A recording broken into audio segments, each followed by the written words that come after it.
ஒரே ஒரு வார்த்தை தான் ஒட்டுமொத்த சங்கீஸ்வரர்களையும் கதற விட்டுருக்கிறாரு விஜய். அந்த ஒரு வார்த்தை ஒன்றியம் அப்படிங்கிறது, ஒன்றிய அரசு அப்படின்னு சொன்னது.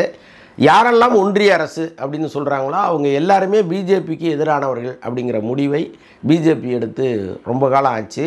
இதுவரைக்கும் விஜயை பட்டும் படாமலும் பார்த்துக்கிட்டு இருந்த பிஜேபி பிரமுகர்கள் நேத்திலேருந்து வச்சு அடிக்க ஆரம்பிச்சிருக்கிறாங்க. பல இடங்கள்லேருந்து விஜய்க்கு எதிராக குரல்கள் ஒலிக்க ஆரம்பிச்சிருக்கு. நேற்று விஜய் பேசிய பேச்சு ரொம்ப ரொம்ப முக்கியத்துவம் வாய்ந்தது. ஏன்னா ஒரு அரசியல் கட்சியை துவங்கி தமிழ்நாட்டில் ஒரு மிகப்பெரிய சலசலப்பை ஏற்படுத்தி இருக்கிற விஜய் தன்னுடைய கொள்கையாக என்ன அறிவிக்க போகிறார், அவருடைய டிராவல் எப்படி இருக்கும், அவர் திராவிட சித்தாந்தமா தமிழ் தேசியமா, அவர் மத்திய அரசை எதிர்ப்பாரா, இப்படிலாம் பல்வேறு கேள்விகள் விஜய் நோக்கி இருந்துச்சு.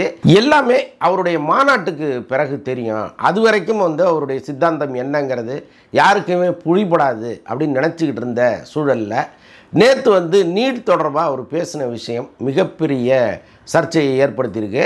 அவர் ரொம்ப தெளிவாக சொல்லியிருக்கிறாரு. கல்வியை மாநில பட்டியலில் சேர்க்கணும், பொதுப்பட்டியலேருந்து அதற்கு விடுதலை கொடுக்கணும் அப்படிங்கிற அளவுக்கு சொல்லியிருக்கிறாரு. இது ரொம்ப முக்கியமான ஒரு விஷயமாக பார்க்கப்படுது. அதைவிட முக்கியமாக பார்க்கப்பட்ட விஷயம் என்ன அப்படின்னா, தமிழக அரசு சமீபத்தில் கொண்டு வந்த தீர்மானம், நீட்டுக்கு எதிரான தீர்மானத்தை நான் மனப்பூர்வமாக வரவேற்கிறேன் அப்படின்னு அவர் சொன்னது தான். ஏன்னா அவருடைய அரசியல் எதிரி திமுக தான் அப்படிங்கிறது ஆல்மோஸ்ட் தெரிஞ்ச விஷயந்தான். ஆனால் அவர் திடீர்னு திமுகவினுடைய ஒரு செயலுக்கு ஆதரவு தெரிவிச்சிருப்பதுங்கிறது எல்லாரையுமே கொஞ்சம் திகைப்போட பார்க்க வச்சுருக்கு. நேத்திலேருந்து பல பேர் அவர் திமுகவில் கூட்டணி வச்சுப்பார் அப்படிங்கிற அளவுக்கெல்லாம் பேச ஆரம்பிச்சிட்டாங்க. சத்தியமாக அதற்கெல்லாம் வாய்ப்பே இல்லைங்கிறது ஒரு பக்கம் வச்சுப்போம். இந்த நேரத்தில் இந்த ஒன்றிய அரசுன்னு சொன்னது, அப்புறம் நீட் தொடர்பாக அவர் பேசினது, இந்த விஷயங்கள் எல்லாம் பிஜேபியை காயப்படுத்தியிருக்கு அப்படிங்கிறதுல மாற்று கருத்தே கிடையாது. ஆனால் பிஜேபிக்கு ஆதரவாக பேசுகிற சில ஊடகங்கள், அதில் ரொம்ப முக்கியமானவர் மாரிதாஸ், அவர் சில கதைகளெல்லாம் நேத்திலேருந்து கட்ட ஆரம்பித்தார். எனக்கு அதுதான் கொஞ்சம் ஷாக் ஆகிடுச்சு. ஏன்னா அவர் பேசுகிற எல்லாமே நம்ம ஏற்றுக்கொள்ள முடியலனாலும் சில விஷயங்களை நம்ம நிச்சயமாக ஏற்றுக்கலாம். ஸோ அதனால் அவருடைய வீடியோக்களை நான் அப்பப்போ பார்க்குறது என்னுடைய வழக்கம். அப்படி நேற்று அவர் பேசுனது ஒரு பெரும் பீதியை கிளப்பி விடுற அளவுக்கு பேசினார். பீதி நமக்கல்ல, விஜய் ரசிகர்களுக்கு. அவர் சொல்கிறதெல்லாம் பார்த்திங்கன்னா பயங்கர உட்டாலக்கடி சமாச்சாரமாக இருக்குது. அதாவது விஜய் பல அற்புதமான விஷயங்களை பேசினாருங்க. நீட்டை தாண்டி அவர் பேசின எல்லா விஷயமுமே ரொம்ப ரொம்ப அற்புதமானது. இன்றைக்கி பார்த்திங்கன்னா பல ஸ்டூடெண்ட்ஸ் தேர்வில் தோல்வி அடைஞ்சிட்டோம் அப்படிங்கிறதுக்காக மனசு உடைந்து தற்கொலை பண்ணிக்கிறதெல்லாம் நம்ம பார்க்குறோம். இன்னொன்று மார்க்கு கம்மியாயிடுச்சுன்னா அவ்வளோதான், நம்ம லைஃபே முடிஞ்சுதுன்னு கண்டமாயிடுறா. பல பேர் போதை பழக்கத்துக்கெல்லாம் அடிமையாகி வாழ்க்கையை தொலைச்சிட்டு நிற்கிறாங்க. ஸோ அப்படிப்பட்ட சூழலில் விஜய் சொல்கிறாரு, உலகம் ரொம்ப பெருசு, ஆப்பர்ச்சுனிட்டிஸ் கொட்டி கிடக்கு, எதுக்கும் கவலைப்படாதீங்க, வெற்றி நிச்சயம் அப்படின்னு அவர் சொல்கிறாரு. அப்படியே மந்திரம் மாதிரி அவர் ஒலித்த வார்த்தைகள் அப்படியே ஒவ்வொருத்தருடைய மனசுலையும் பதியும். யாருமே நாளைக்கு நாம் தோல்வி அடைஞ்சிட்டோம், தேர்வில் தோல்வி அடைஞ்சிட்டோம் அப்படின்னு ஒரு தவறான முடிவை எடுக்கவே மாட்டாங்க. விஜயை விரும்புகிற எல்லாருமே.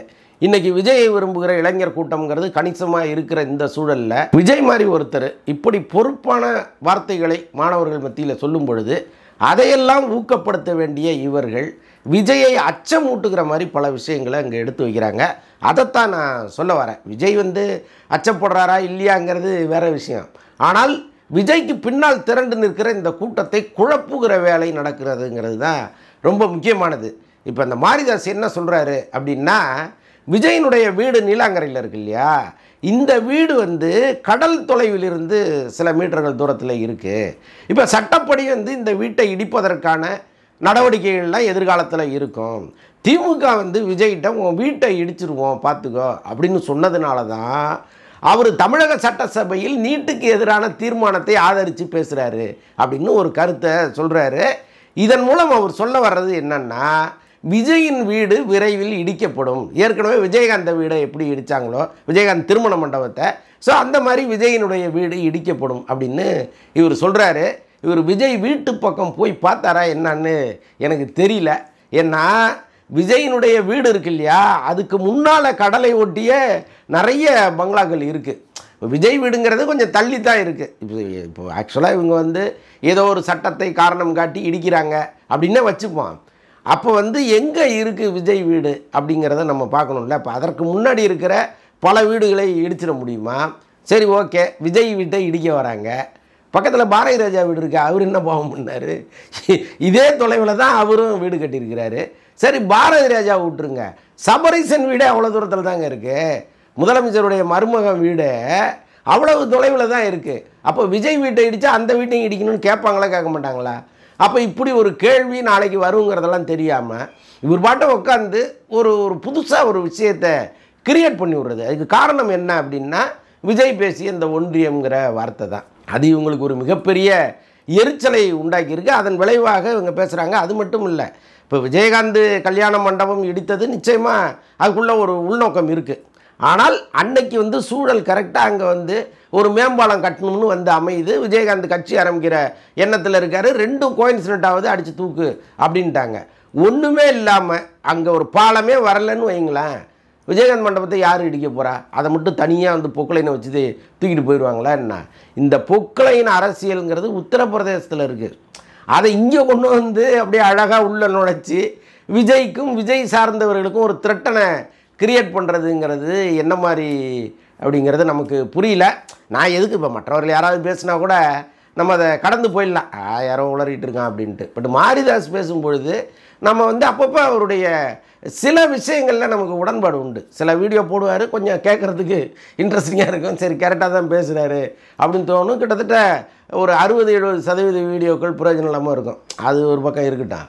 பட் இவ்வளோ ஒரு தினந்தோறும் லட்சக்கணக்கான பேர் பார்க்குற ஒரு வீடியோவில் இப்படி ஒரு கருத்தை வெளியிடுறாரேங்கிறது தான் நம்முடைய கோபம். இப்போவும் நீங்கள் வந்து இவர் சொன்ன உதாரணம் ஓரளவுக்கு சரி, விஜயகாந்துங்கிறது ஓரளவுக்கு சரி. எப்போவுமே நீங்கள் ஃப்ரீ லெஃப்ட்டுன்னு பார்த்தீங்கன்னா, இப்படி ஒரு இடத்துக்கு போகிறோம் ஃப்ரீ லெஃப்ட்னா டக்குன்னு உடனே திரும்புறது தானே ஃப்ரீ லெஃப்ட்டு. ஆனால் இங்கே இந்த கோயம்பேடு இந்த மண்டபத்தை இடித்த பிறகு அந்த மேம்பாலம் இருக்குது இல்லையா, அது ஃப்ரீ லெஃப்ட்டு எடுத்தோடனே வராது, இப்படி போனோடனே வராது. கொஞ்சம் தூரம் தள்ளி தான் ஃப்ரீ லெஃப்ட் போகணும். அந்த மண்டபத்தை இடிக்கணுங்கிறதுக்காக கட்டின மாதிரியே இருக்கும்.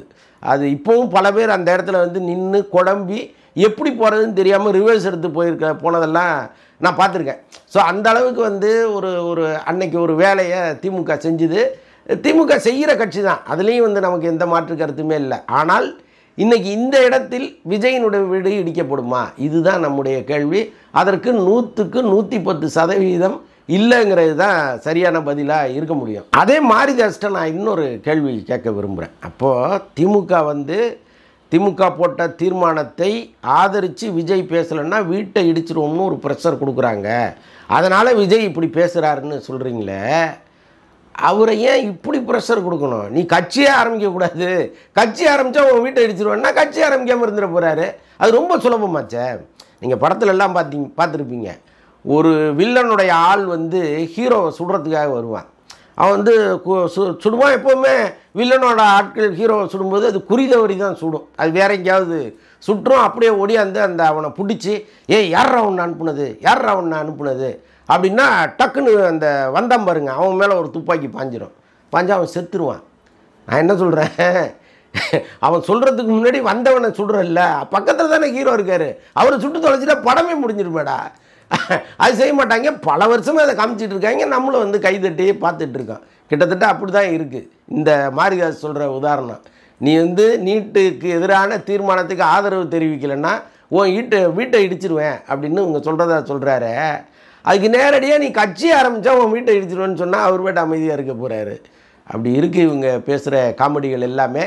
ஆனாலும் விஜய் வந்து இன்றைக்கி பேசியிருக்கிற விஷயம் பல்வேறு தரப்பு அரசியல் வட்டாரங்களை ஒரு சின்ன குழப்பத்துக்கும் ஆளாக்கியிருக்கு. அவர் இவரோட கூட்டணி வைப்பாரா, அவரோட கூட்டணி வைப்பாரா, இவருடைய கொள்கை என்ன அப்படின்லாம் நேற்று திடீர்னு மறுபடியும் அதை பற்றி பேச ஆரம்பிச்சிருக்கிறாங்க. ஆனால் எதுவாக இருந்தாலும் அவர் மனதில் ஒரு திட்டம் இருக்குது. அந்த திட்டத்தை அவர் செயல்படுத்தினார்னா ஓரளவுக்கு இங்கே வந்து மக்களின் மனதை வெல்வதற்கான வாய்ப்புகள்லாம் நிறைய இருக்குது. அதில் ஒன்று தான் இந்த மாணவர்களுக்கு அரசியலில் பதவிகள் கொடுப்பது. அது ஒழுங்காக படுக்கிறவனு கெடுத்து விட்ருவாரோங்கிற மாதிரி ஒரு பக்கம் இருந்தால் கூட இந்த மாணவர்கள் எழுச்சிங்கிறது எப்போவுமே ரொம்ப புதுசாக இருக்கும். இன்னொன்று, அந்த மாணவ பருவம்ங்கிறது நிறைய கனவுகளோட வர்ற ஒரு பருவம். அப்போ அவங்கெல்லாம் அந்த பருவத்திலே அரசியலுக்கு வருவதுங்கிறது ஒரு நல்ல விஷயமெல்லாம் பார்க்கப்படுது. பட்டு விஜய் அன்னைக்கு இந்த கூட்டத்தில் பேசினது, அதாவது இதற்கு முன்பு கூட்டத்தில் மாணவர்கள்லாம் அரசியலை ஒரு கரியராக வச்சுக்கணும்னு சொன்னதெல்லாம் பார்க்கும் பொழுது நிறைய மாணவர்களை ஒரு கட்சியில் சேர்த்து அவங்களுக்கு பதவி கொடுப்பாரு அப்படிங்கிற மாதிரி தான் நமக்கு தோணுது.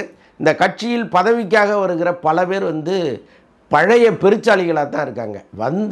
என்ன இருக்கோ மொத்தத்தையும் தின்னுட்டு போயிடணுங்கிற எண்ணத்தோட அலைகிற பெருச்சாளிகளை தான் நம்ம நாடு முழுக்க பார்த்துக்கிட்டு இருக்கோம். விஜய் கட்சி ஆரம்பிக்க போகிறாரு, அங்கே போனால் நமக்கு நிறைய பதவிகள்லாம் கிடைக்கும், எல்லாத்தையும் உட்காந்து சிறப்பாக அனுபவிக்கலாம் அப்படின்னு நினச்சிட்டு பல கட்சியை சேர்ந்தவர்களே காத்துக்கிட்டு இருக்காங்க. அவர் ஒரு தீவிர அரசியலுக்கு வரும்போது எல்லா கட்சியிலேருந்து அப்படியே குதித்து இங்கே பதவி வாங்கிடலான்னு ஒரு கூட்டம் நினச்சிட்டு இருக்கு. ஆனால் விஜயின் மனதில் வேறொரு எண்ணம் இருக்குது. அது நன்கு தேர்ந்த மாணவர்கள், நல்ல கனவுகளோடு இருக்கிற மாணவர்கள், ஆக்கப்பூர்வமாக சிந்திக்கிற மாணவர்களை கொஞ்சம் பேரை உள்ளே கொண்டு வரணும். ஓய்வு பெற்ற நீதிபதிகள், ஓய்வு பெற்ற ஐஏஎஸ் அதிகாரிகள், ஓய்வு பெற்ற ஐபிஎஸ் அதிகாரிகள், இவங்க எல்லாரையுமே கட்சிக்குள்ளே கொண்டு வரணுங்கிற பேச்சுவார்த்தை எல்லாம் துவங்கிருச்சு. முக்கியமாக சகாயம் போன்றவர்களோடலாம் பேச்சுவார்த்தை நடந்துகிட்டு இருக்குது. ஸோ இப்படி ஒரு கூட்டத்தை உள்ளே இணைத்து படித்தவர்கள் நிறைந்த ஒரு கட்சியாக அதை மாற்றுவதற்கான வேலைகளில் அவர் இறங்கியிருக்கிறாரு. வெறும் படித்தவர்கள் உள்ளே வந்தால் ஊழலை தெளிவாக பண்ணுவான், யாரும் கண்டுபிடிக்க முடியாத அளவுக்கு பண்ணுவான். ஆனாலும் படித்தவர்களில் நல்லவர்களை தேடிட்டு இருக்கார் விஜய்.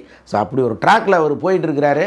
அவர் சொல்கிற சில கருத்தை உங்களுக்கு பிடிக்கல அப்படின்னா அந்த கருத்தியல் ரீதியாக அவரை எதிர்கொள்வதுங்கிறது ரொம்ப ரொம்ப சரியானது. அதை விட்டுட்டு வீட்டை இடிச்சிருவாங்க, உன்னுடைய தலையை வெட்டிடுவாங்க, உன்னுடைய நகத்தை பிடுங்கிடுவாங்க அப்படின்லாம் சொல்லி அவரை மிரட்டுவது என்பது முற்றிலும் ஏற்கத்தக்கதல்ல.